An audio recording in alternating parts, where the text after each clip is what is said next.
Assalamualaikum, nama saya Muhammad Aizat Ashraf bin Jamaluddin, nombor metrik AA23020. Saya akan menceritakan tentang latar belakang kajian kes. Jadi pertamanya, struktur lattice memainkan peranan penting dalam kejutaan jambatan dan pemeriksaan mendalam mereka dapat dilakukan melalui kajian kes khusus seperti Jabatan Fort di Scotland, Jabatan Quebec di Kanada dan Jabatan Sydney Harbour di Australia. Kajian kes ini biasanya merangkumi latar belakang sejarah, cabaran teknikal semasa pembinaan dan fasa reka bentuk struktur lattice dalam jambatan ikonik ini. Selain itu, analisis melibatkan penerokaan pelbagai teknik pembinaan yang digunakan untuk menyiapkan struktur lattice ini dan bagaimana mereka memberi impak yang berkekalan di kawasan masing-masing. Mengambil jambatan Fort sebagai contoh, tapak warisan dunia UNESCO ini menjadi bukti kepada Trust Lattice Keluli yang mencipta sejarah dalam pembinaan jambatan pada akhir abad ke-19. Analisisnya merangkumi pemerhatian terperinci terhadap perkembangan teknikal dari zaman tersebut, keperluan untuk sambungan pengangkutan yang tahan lama, pertimbangan terhadap keadaan cuaca yang mencabar dan kejayaan kejutaan yang membawa kepada penyelesaian berjaya. Melalui kajian kes ini, seseorang dapat melihat evolusi kejutaan jambatan, terutamanya dalam penggunaan struktur lattice untuk jambatan yang lebih panjang. Analisis juga menunjukkan sumbangan sosial budaya dan kemajuan dalam amalan kejutaan sepanjang masa.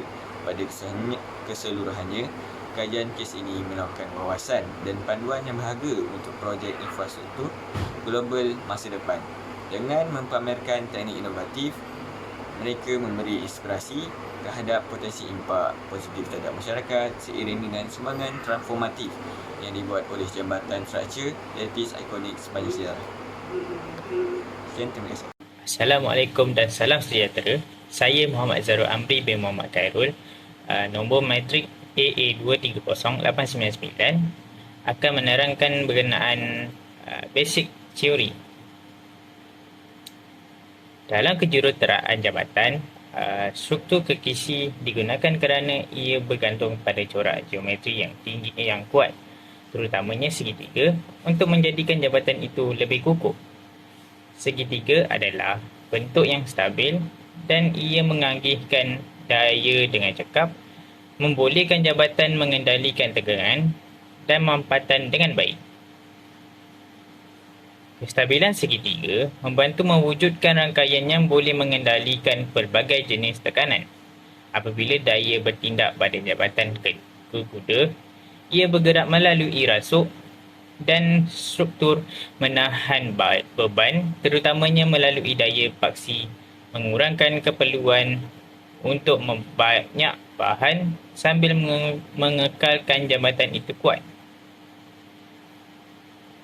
Untuk membuat jambatan yang berpatutan dan selamat, jurutera menggunakan analisis matematik dan struktur untuk mereka membentuk kekisi yang boleh mengendalikan beban yang dijangkakan, faktor persekitaran dan potensi titik tekanan. Matlamatnya adalah untuk membina struktur yang kukuh. Matlamatnya adalah untuk membina struktur yang kukuh menggunakan jumlah bahan yang paling sedikit dan memastikan kos pembinaan berpatutan. Seterusnya ialah literature review. Untuk mengkaji literatur tentang struktur kekisi dalam kejuruteraan jambatan, seseorang harus meneliti artikel akademik, esei, buku dan karya yang membincangkan perancangan, analisis, pembinaan dan prestasi jambatan tersebut. Penyelidik meneroka evolusi struktur kekisi dengan mengkaji kemajuan sejarah, eksperimen awal dan peralihan daripada reka bentuk tradisional kepada reka bentuk kekisi. Mereka juga melihat kajian tentang bagaimana jambatan ini berkelakuan di bawah beban yang berbeza seperti tegangan, mampatan, angin dan daya seismik.